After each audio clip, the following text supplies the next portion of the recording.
what a night. And I come in here, we break down these playoff games, and I'm not going to sit here and tell you anything different. The other night, after the Oklahoma City-Minnesota game, I was like, man, I'm glad I get paid to watch this crap. It's just terrible.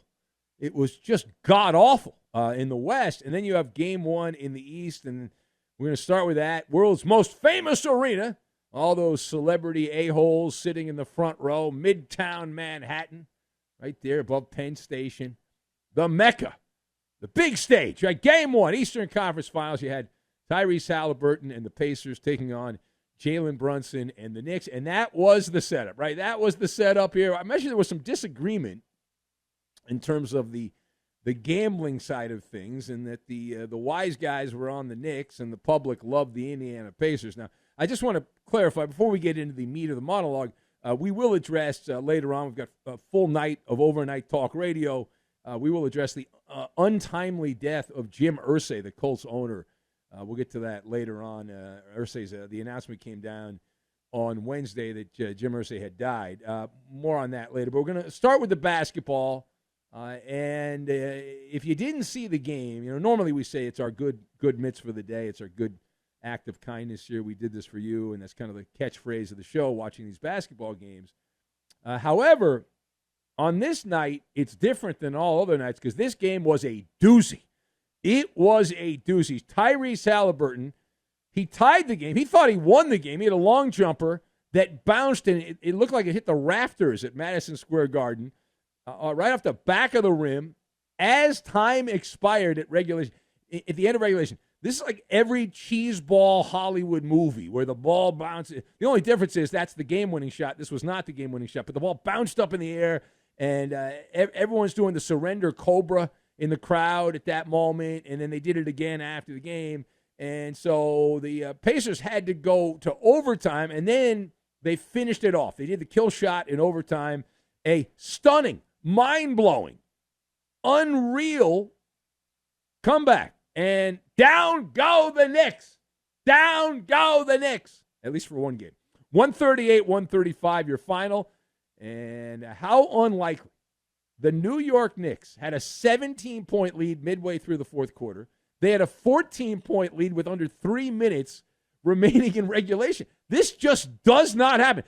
And all the broadcasters like to get on, oh, well, you never know. This could be the day a comeback happens. And 99.99999% of the time, it's bullcrap. This was the 0.000000001% where it was not bullcrap.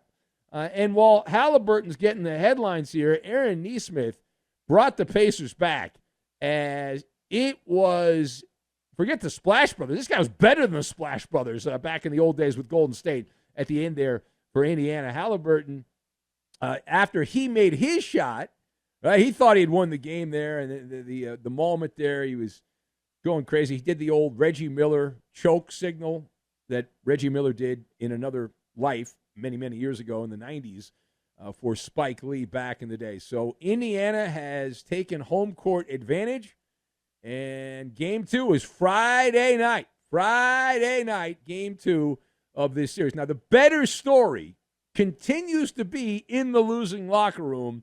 And how do you explain that? How does one explain that performance, blowing his 17-point lead midway through the fourth quarter, 14-point lead, 3 minutes to go in the game?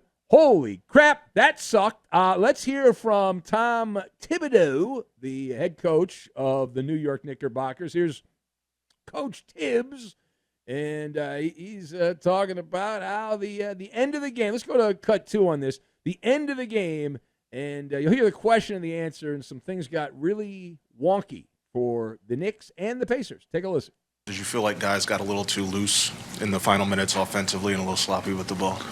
Yeah, the turnovers were costly, so and then they converted them into easy buckets, so that sort of fueled their offense. That's what got them going again. They started off the game, in a good rhythm, and then, we did much better as the half went on.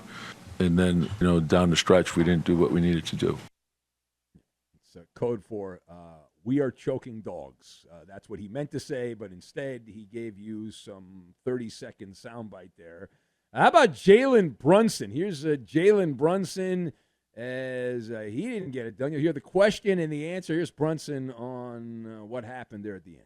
And how do you summarize, you guys had a 14-point lead with 2:51 left to go. How do you summarize how the game closed?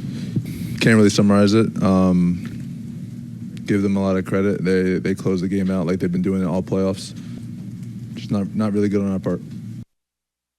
I can sum it up. Chicken crap. It was chicken crap is what it was. It was so bad.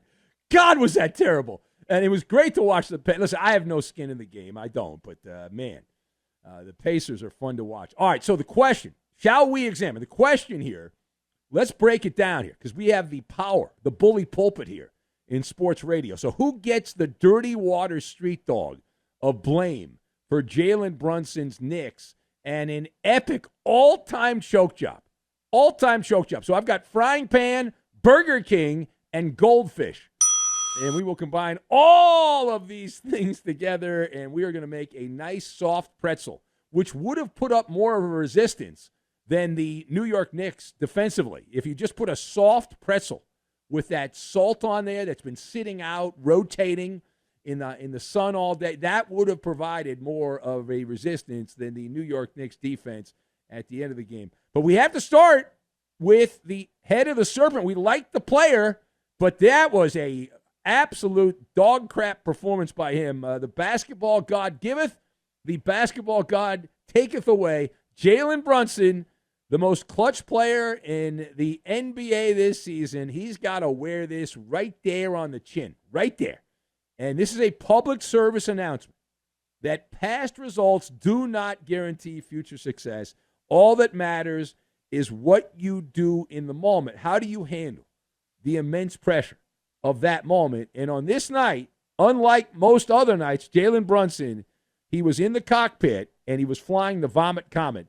And this wasn't just the Vomit Comet. This was a kamikaze mission by the Knicks. Brunson was in the frying pan, but he was a block of mozzarella, which turned out to be, put cheese in a frying pan. It's a gooey mozzarella melting beautifully at the end of that game. How bad was it? Now, the Knicks were up, I mentioned 17. I jotted it down. They were up by 17 with 6:26 to go in the game, halfway through. That's a lot of time. They had a 14-point lead, as we mentioned, with under 3 minutes to go in the game. But I'm going to start this from the 6:26 mark. From that point, up 17. You just make a few plays, you win the game. New York was outscored by 20 points, including overtime. 20 points. Jalen Brunson did have 12 points. However, he is the playmaker.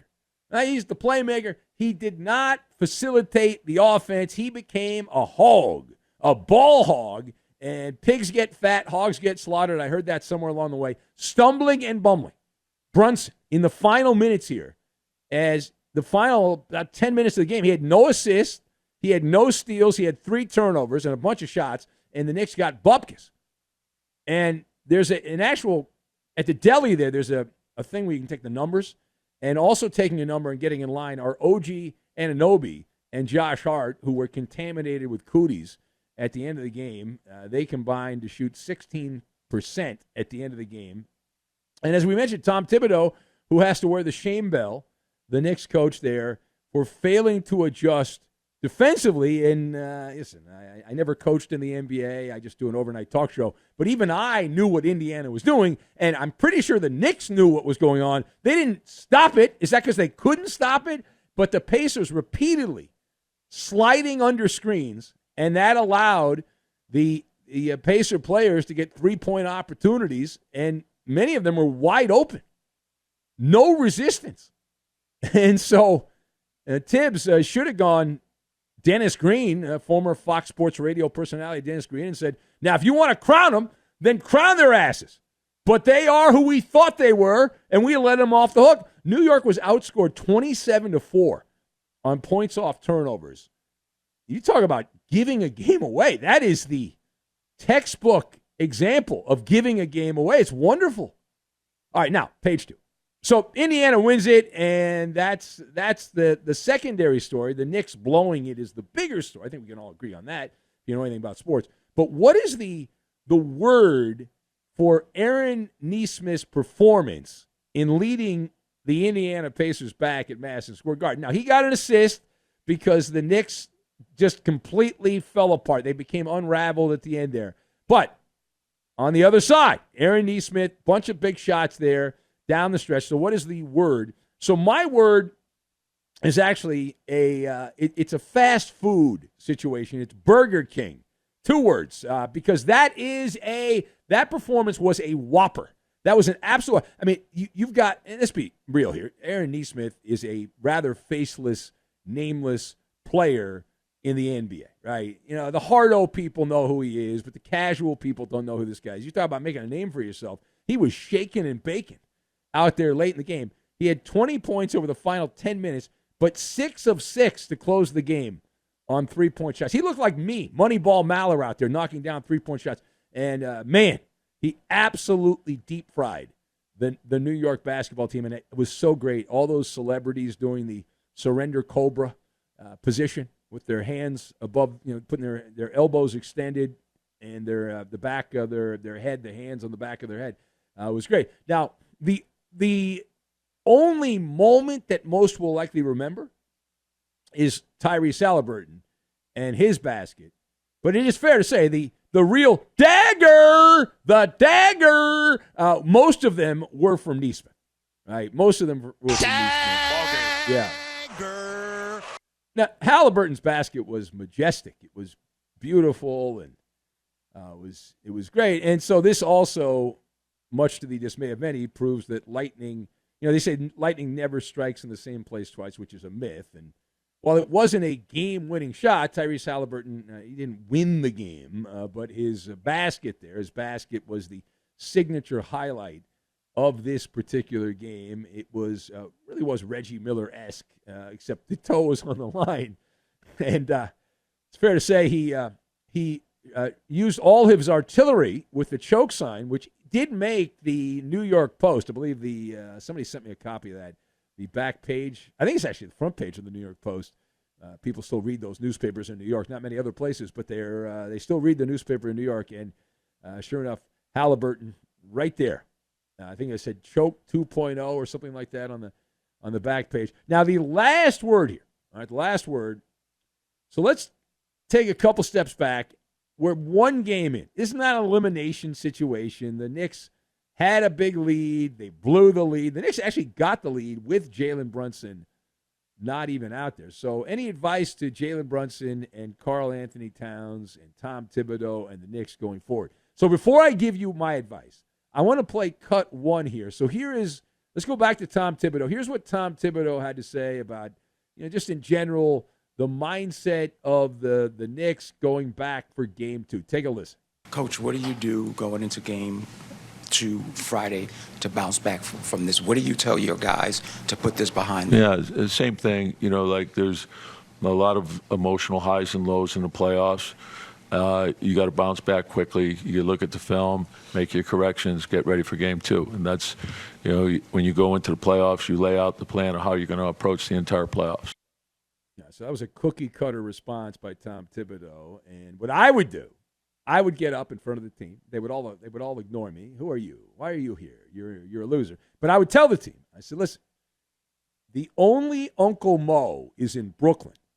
But on the court, there's no Uncle Mo. There's no Mo. There's no momentum. And there is no carryover to these things. And so you do have to be the goldfish.